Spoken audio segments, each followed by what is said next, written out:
Hi. Hello, how are you? Oh, I'm so excited to have this chitty chat with you. It's been a minute, hasn't it? It's been a minute. Thanks for joining me, friends. I have my dear spirited friend that I get to connect with every once a year, maybe since we've met. Marcel Hernandez from Nashville, Tennessee, right? Originally from Texas, always Texan, but have been in Nashville for close to 25 years. So Well, thanks for coming on this beautiful podcast with me. I am excited to chat with you today for a lot of reasons. Marcel came into my life through the Trauma Informed Educator Network conference, and I just feel so blessed that we got to connect because it was kind of a random connection, I think.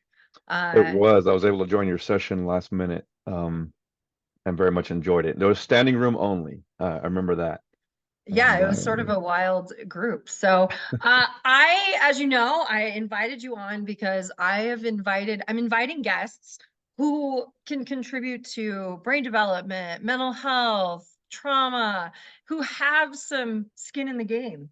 And so I want to talk a little bit about who you are and what you do, and then we're going to talk about why you do it. sure, that sounds great. Yeah. So who are you? What do you do? So I am Texan, like I said, first and foremost. I am a father of two young boys, 7 and 4. I'm a husband to my wife, Lindsay, and we have a home here in Nashville. And I work with youth and families in a couple different capacities.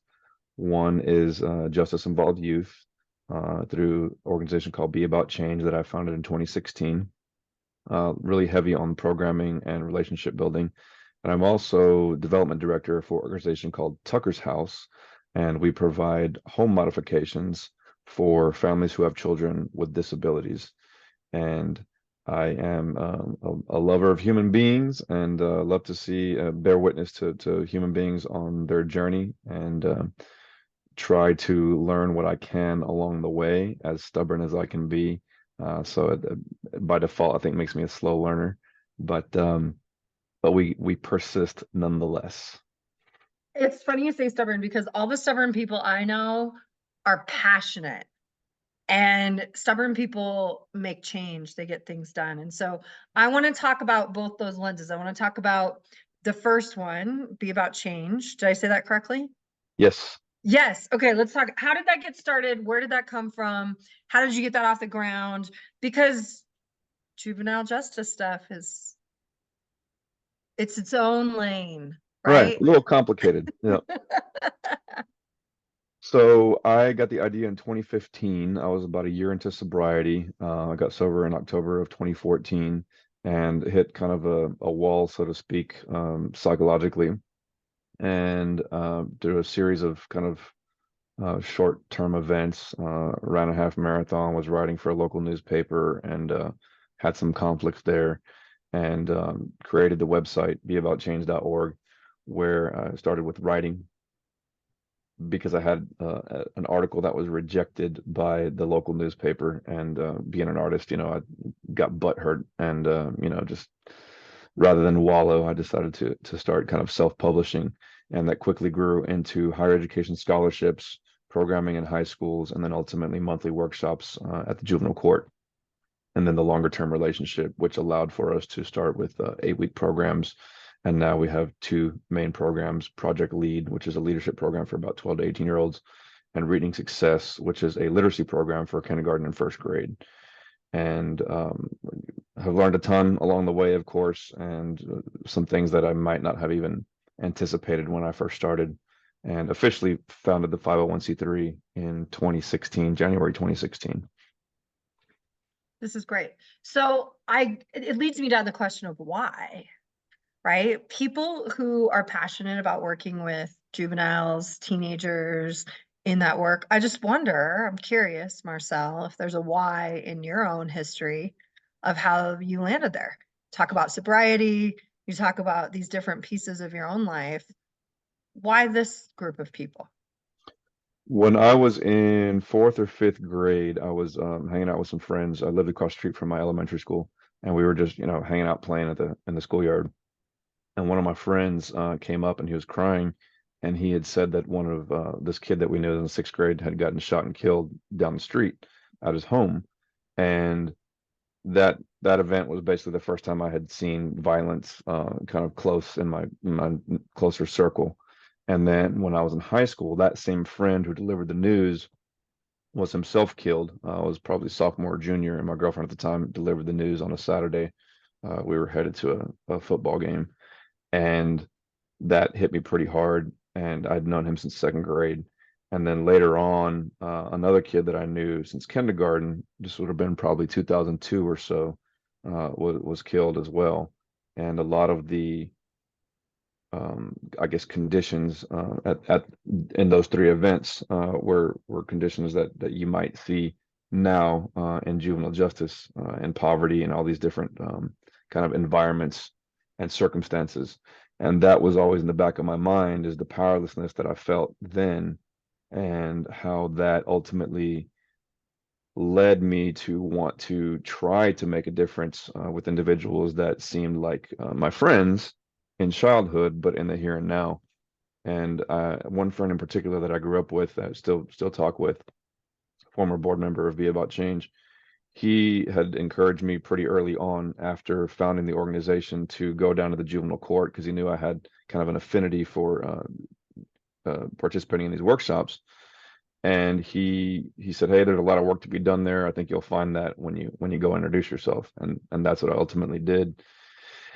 And just, haven't looked back, and have built a ton of great relationships with the Nashville Juvenile Court, the leadership, probation officers, court administrators, and just the Yeah. team that is very invested from a of course, relationship standpoint, but also from a just like a heart um, uh, uh, perspective, I guess you could say, and just similar folks that have maybe similar stories or similar experiences that has led them in a kind of our common space Mhm. to uh, ideally impart what we know, but also learn from the youth participants on what they need in 2024, which is not so different from the 1990s, but there are obviously some differences.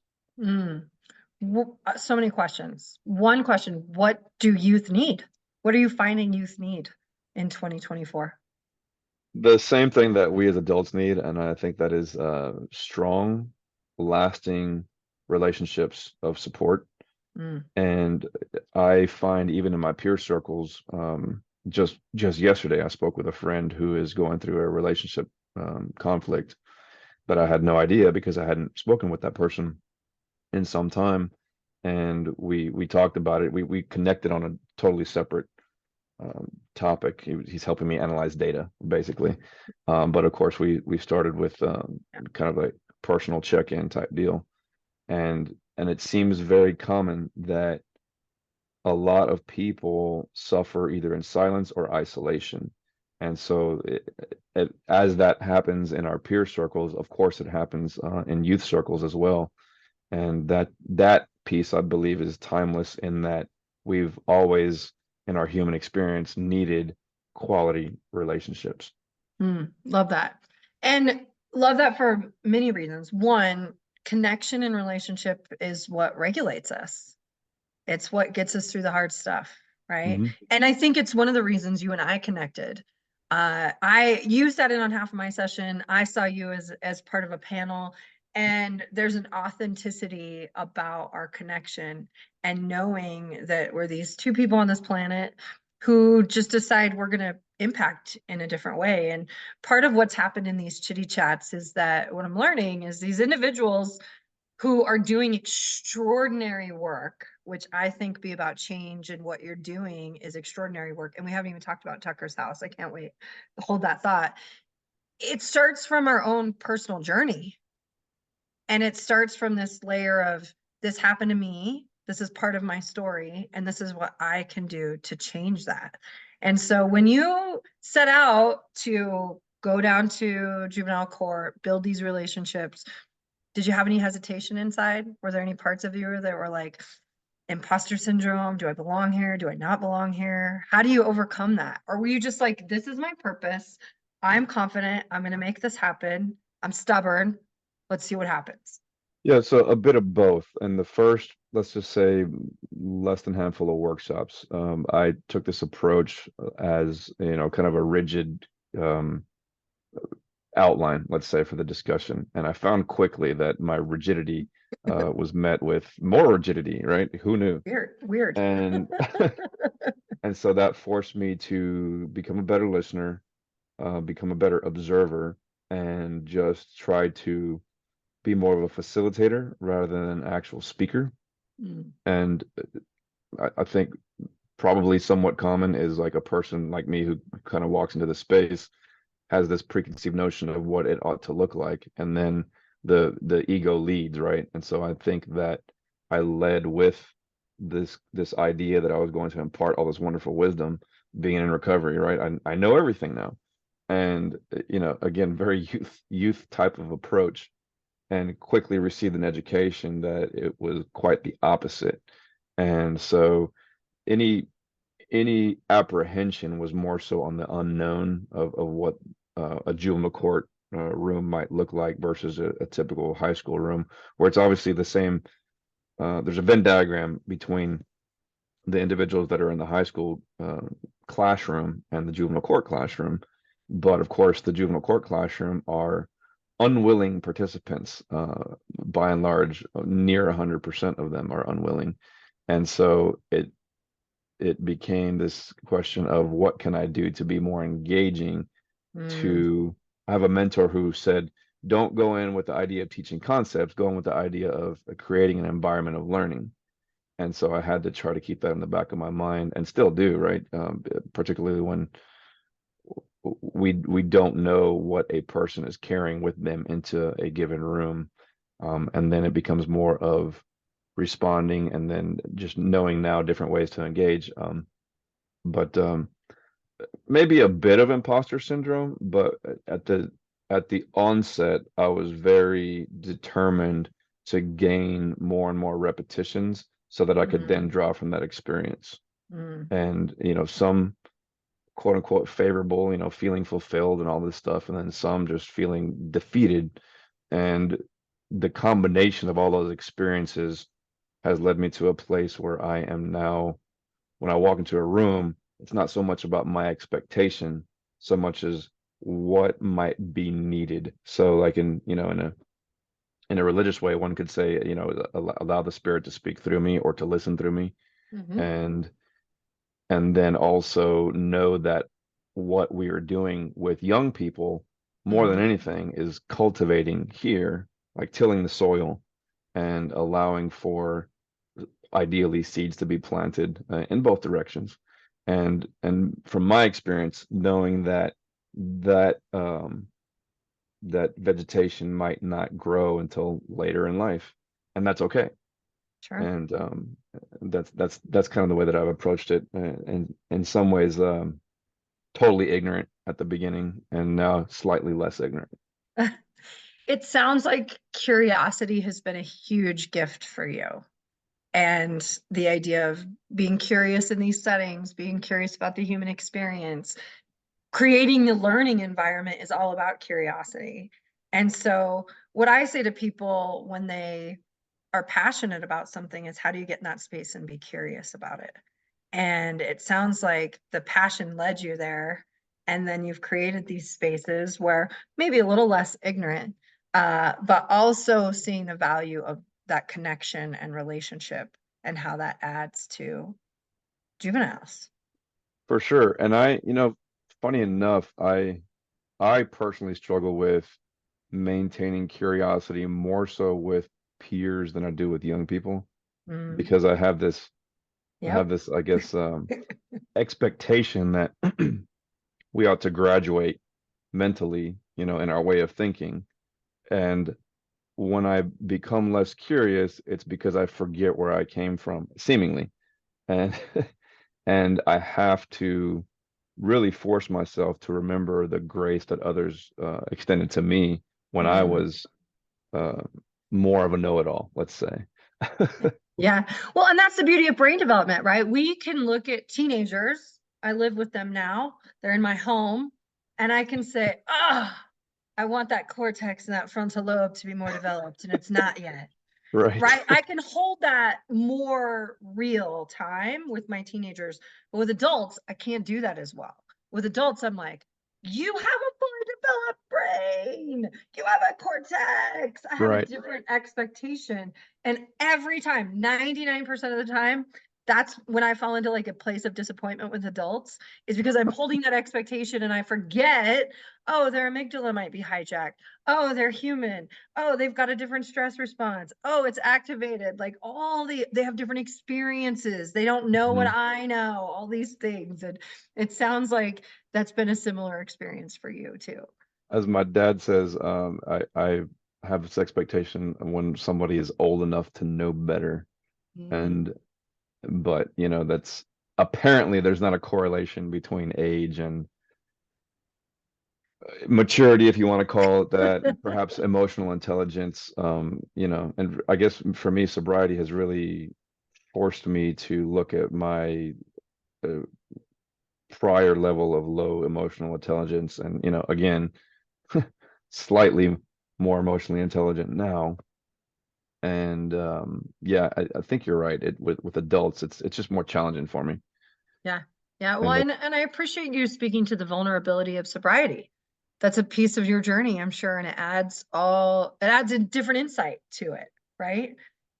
it's very Jungian focused in terms of the psychology of it, which I love because I know that ultimately it's about the way that I respond to things and not any external words, actions, what have you. I mean, I have learned, of course, to pick up in human interaction on patterns. And so it's much easier for me at 44 now to recognize a behavioral pattern because I've seen it before. Like Sure. at my age, I've probably seen the spectrum of human behavior. And now it's just whether or not I choose to project assumptions into those patterns when I see them, because Mhm. we know that even though the pattern might be there, that I can now, knowing what I know, I can respond differently to it. And I don't have to just meet that energy, where I perceive it to be. Love that. Love that. It's, And go ahead. I was gonna say it's I know for me that I have to work on my level of patience and my ability to just be patient. And Mm. thankfully my children teach me every day. Yeah, we're going to circle back to your own house. So let's talk Tucker's house first, and then we'll Sure. come back to the home of the Hernandezes and how this Perfect. all applies. So tell me more about this Tucker's house. So I had the opportunity to join the organization in 2022. At the time, in fact, when you and I met, I was with a national nonprofit that also worked with justice-involved youth in a much more heavy way than Be About Change, because it was daily interactions in homes, in communities, that sort of thing. And it was just very draining because I would come home super stressed and I'd take it out on my family, right? And so I had the opportunity to connect with Tucker's House. I'm good friends with our executive director, Graham. Known him for, gosh, about 15, 16 years now through church, and play music together. And he actually also kind of co-presented with me in Be About Change at the juvenile court. So we got to know each other pretty well. And it's a development heavy role. I do some not specifically working with families, but there are family interactions, but it's more fundraising, relationship building, right? And so I knew from Be About Change and the national nonprofit that I wanted to gain more repetition specifically in development and fundraising because I was already trending that way anyway. And Tucker's House has really taught me a lot in terms of structuring an organization, building sustainability, creating processes, and just working with a team that is very focused on the sustainability piece, which I can then learn from and ideally pass on into the team at Be About Change. And then ultimately just knowing that Nashville is kind of a big city with a small town feel, or perhaps the opposite of that. And so, having lived here since the late 90s, of course, there's always going to be very few degrees of separation between anybody I might meet at any given moment. And so, learning these things, Tucker's House, really, there's from my perspective, a more tangible, measurable outcome on the program side, which is providing the home modifications, accessible home modifications for these children with disabilities. And so it's that I'll contrast that from justice involved youth programming, where the outcomes are, as we know, long term, they don't look so great.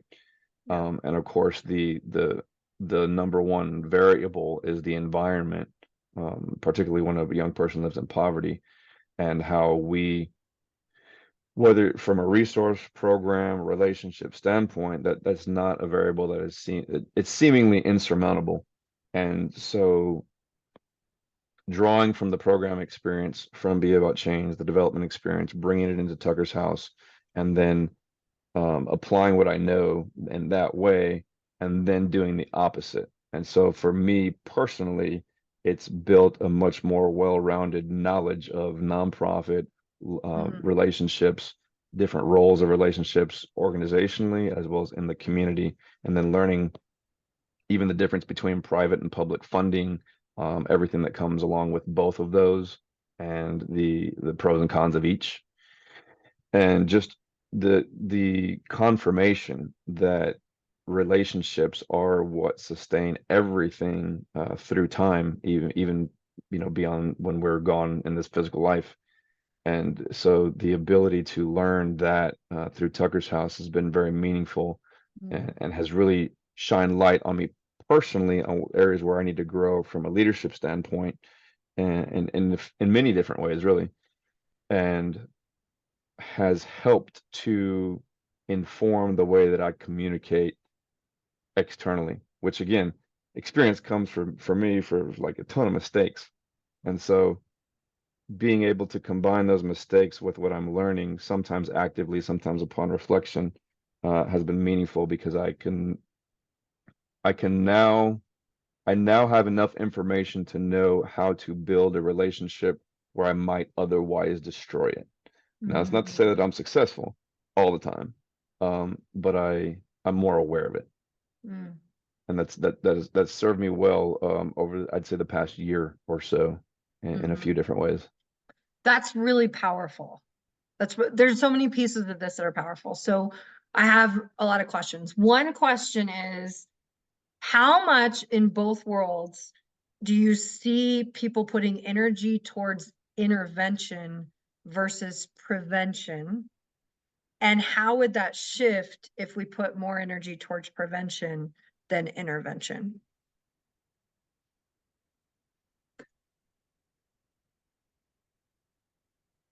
I was trying to think about both at the same time, and I need to stop myself and try to think of one at a time. So with Be About Change, and let's just say justice involved youth, I have been drawn to the area of literacy, particularly because of prevention and the relationship that there is academically between reading and math and adult incarceration and everything in between. And as we kind of talked about before, the ultimate variable is the environment, the home environment. And I haven't met a person or organization yet that has been able to meaningfully address the environmental piece. On the justice, in the space of justice involved, in the space of justice involved youth, what I am starting to conclude, I think, is that the name of the program, like that isn't so important as the quality of relationships that are within the program, and that go beyond the length of the structure of the program. And so those quality relationships can be found in several different programs. And then there's some programs that, they're just poorly executed. And as humans, we tend to react a lot, right? Yeah. And so I think that the actual preventative measures in the youth justice involved space is perhaps more about family intervention or prevention, at the family level than just the young person themselves. Mm-hmm. And being a parent of young children and knowing how our time is limited, I have a much better perspective now than I did in 2016, 17, 18 of the common, oh, it's the parents, or where are the parents? Like it's I think our friend Matthew says it best, the parents are the experts in the child's life. And that's for better and for worse. Mm-hmm. And I have always found better or improved just outcomes in general when I am afforded the opportunity to build a relationship with a parent or family Mm-hmm. member or both. And if whether that's prevention or not, I don't know because I can't quantify the value of that. I just know from personal experience as a parent and as somebody who has relationships with their parents that that allows for meaningful participation for the young person because it's a leadership thing, right? So the parent is Sure. modeling for the young person sees that, and so Sure. they are more apt to engage. Um, with that may not have fully answered the question, but it's No, my shot at you're it. you're Uh, doing great. You're doing great. I think that's, go ahead. Now answer yeah, yeah, so the for Tucker's Tucker's house. house, the thing I love about the program is that we start with a physical therapist Yeah. so that the family's priorities can be heard Yeah. and actually witnessed and documented in the home. And so the our therapist team has found that any caregiver can perform up to 5,000 manual transfers in a given year. And you take that across, let's say 40 years, you've got 200,000 manual transfers, which is difficult for the brain to comprehend. Um, and the home modifications alleviate those transfers. And so the idea with the physical therapist is that we can then pass that information on to an architectural designer that creates the design informed by the family's priorities and then brought to life by the construction team. And so it creates a lifetime solution rather than Mm. one thing where we have to come back every 3 to 5 years. And so to me, knowing what I know from juvenile justice and generational impact and everything that comes along with that, it's awesome to see how something as seemingly simple as a zero entry shower, for example, can provide physical and emotional relief for a caregiver, which is then passed down to the young person, which, in some instances can then be passed down to a grandchild. So, when we're stressed out, our shoulders are up, we're stressed and we're antsy and we're anxious and we're like all these things. And even though we can't necessarily realize it over the course of a few short moments, over the course of 3 to 5 years, those shoulders kind of start to relax a little bit more. Mm-hmm. And we know that when we're more relaxed, we can breathe deeper, we can make better decisions, we can care for others in sounder ways. And our children can see and experience that. And Mm-hmm. so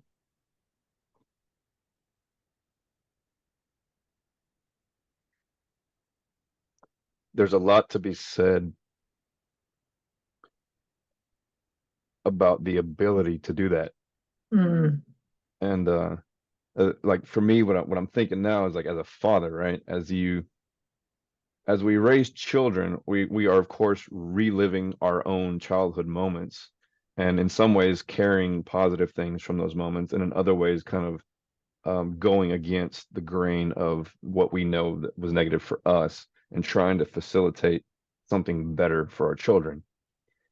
And so when I see parents able to then breathe deeper and make better decisions and how that impacts their children, that's meaningful to me because it's encouraging to bear witness to that. And then it's also a relatable point because I know that even though my children don't have uh, physical disabilities, um, there's always a something or some things that we will wrestle with internally, Mhm.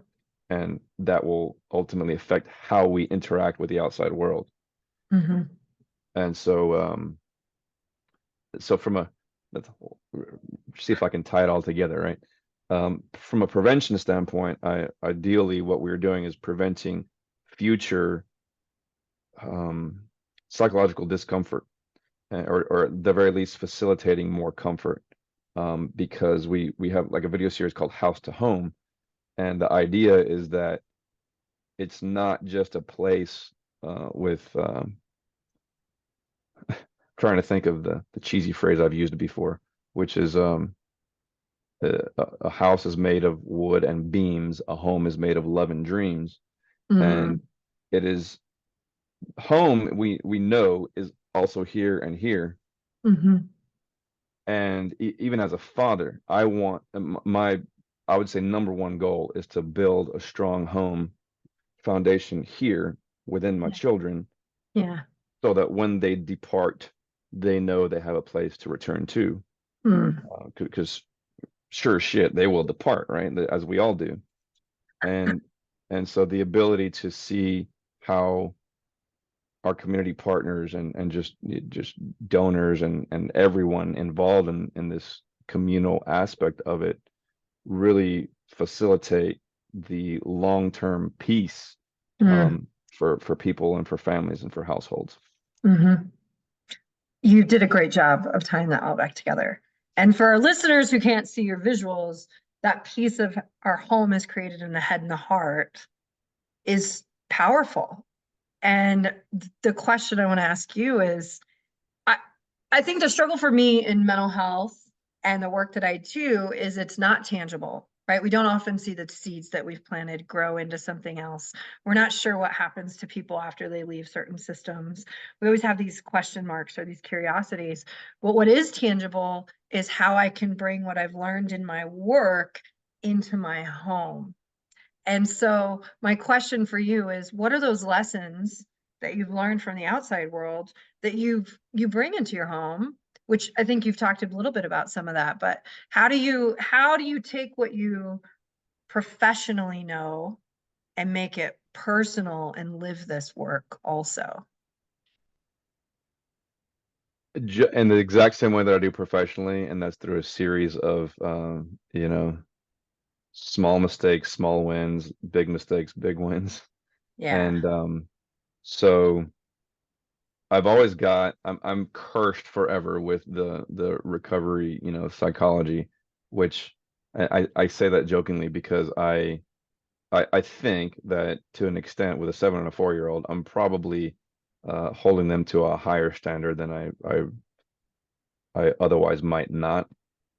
And so as an example, just today, our older son had kind of like an infection on his close to his fingernail from picking at it, right? And it kind of puffed up. Now I know from experience that, like, he's probably gonna go have to have it lanced and all these different things.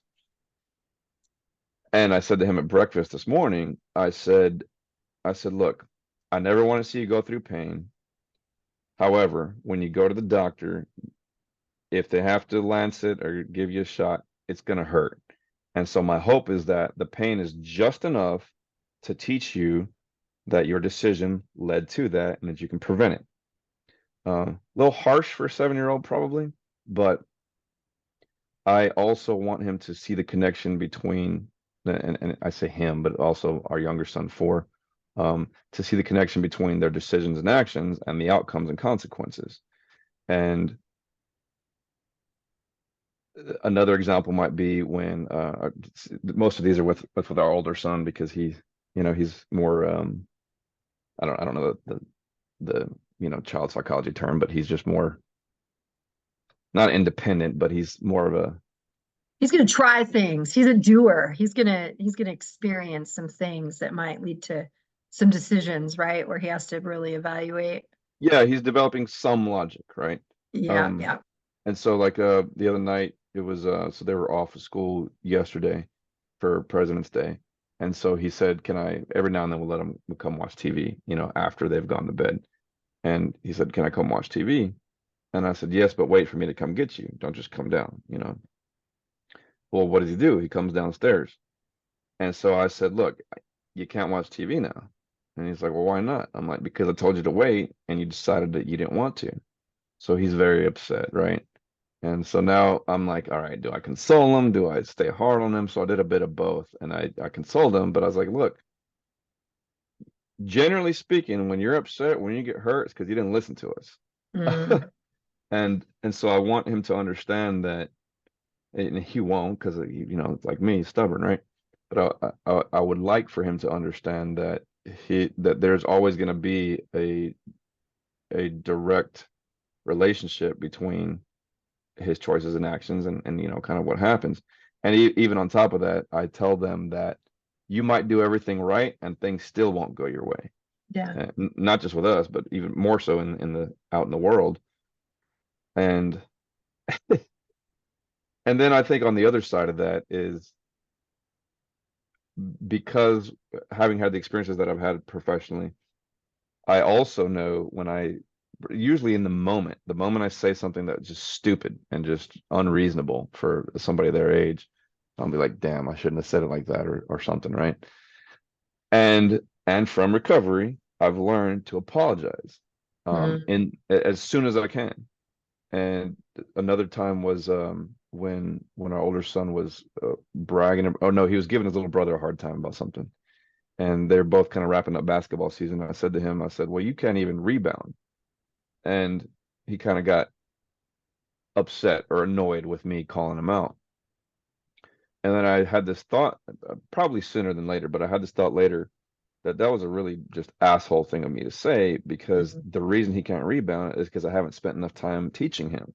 mm, And so it was about 11 o'clock when I had this kind of thought, and I went into his room, I woke him up, and I said, "Hey, I'm sorry for saying that. mm, Um, this is on me."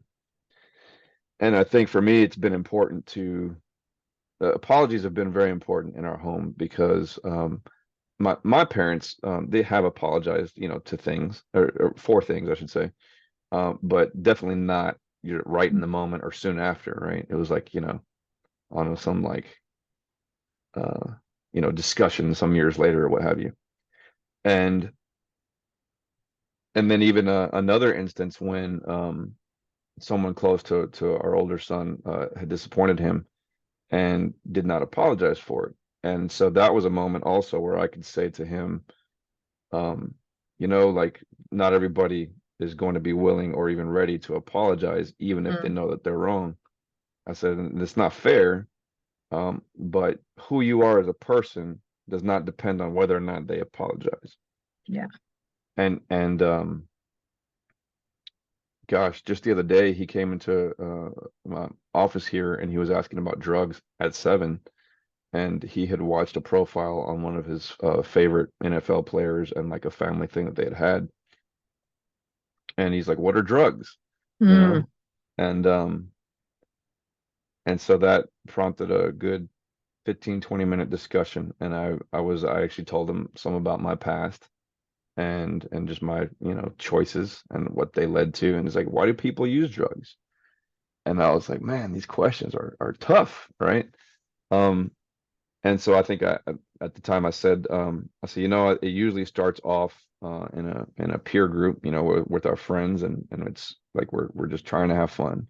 I said, I think the underlying motivator for anybody to I didn't say state of mind because that's a little, you know, academic sounding for him, right? I said, but we want to feel good, especially when we're sad or angry. And so we turn to things that help that we think make us feel good. But really what it is that we're just not secure with who we are. And mhm, we may not feel comfortable in our relationships to talk about what's bothering us. And then that led me to also talk about friends that I've lost, like someone that I mm, mentioned earlier. And so it was just a very cool opportunity to have that discussion mhm. with him to ideally gain an understanding of human thought patterns and Yeah. processes. So many things that you're saying are so critical that I love that you're speaking to. One, power of repair. That repair, that apology in all of our relationships so critical to heal those fractures that we have. And then you're going to listen to this. You're going to give yourself a hard time about some of the things you're saying, Marcel. And what I'm here to tell you is the power of relationship when we're teaching our kids consequences, actions, effect, cause and effect. Relationships hugely important. And you're not teaching your lessons to your kids without relationship. They're in relationship with you, and that's beautiful. It's such a gift that you're giving your children. And then the one thing I'm learning about your son that I think might be similar to you is he's going to need some reps. He's going to need a Oh, for lot of sure. repetitions, right? And so stubborn is about repetition. Stubborn's about like, repetition to learn that or to achieve that or to get that done. And I love that you're sharing all those stories because I can tell those pieces that you've learned professionally influence your parenting, influence your relationship. And my experience with the professionals that we work with, meet, love, the ones who are living the work in their home are doing amazing work professionally.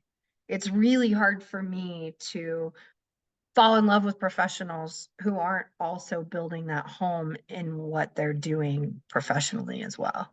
So I appreciate you taking the time to share all of that with us. Thank you. And as you were saying that, I was thinking how probably an area I struggle with articulating is when our children get upset of a consequence. Like, they keep doing something that we told them not to do, and then so either something gets taken away or they just don't get their way. And so they get upset. And I immediately jump into, you're not gonna feel sorry for yourself because Mm. like you knew going into this what would happen Mhm. because you were warned. It was kind of an escalation type thing, right? And you know, I think I overemphasize that portion because I know for me, in addiction, it's like the self-pity piece. And Mm. the self-pity to me always leads to larger resentments or resentments longer over time and all these different things. And even though I know that I can't and shouldn't shield our children from the hardships of the world, I also would like for them to have some information of what they're going to confront and how to navigate that. And so for me, self-pity is just a big one because I know that I'm projecting at times unnecessarily, but they ought to know that there is a relationship between self-pity and just destructive behavior. Mm-hmm. You are just showing up for your kids in all the ways that they need a dad and a father. And I love that. I appreciate you taking the time to talk about Be About Change, about Tucker's House, about your family, but mostly just about you, Marcel. You are a gift on this planet. And I'm so glad that I have gotten to cross paths with you. Well, Thanks for thank you, being with me Stacy. today. Yeah. Thank you. Yeah. How can people find you if they're like, I need more, or I have millions of dollars I want to donate to Marcel's projects? Yeah. How do these beautiful humans who are listening find you and reach out? So the best one would be Marcel, Marcel, at beaboutchange.org, and also Marcel.Hernandez at tuckershouse.org. And that's whether, program or community partner or questions in general. Um, email probably be best. And then I tend to set up appointments like you and I have now, or phone calls or in-person meetings. Love that. Thank you for your time today, Marcel. I'm so, so thankful for you. Thank you, Stacy. Have a good day. You too.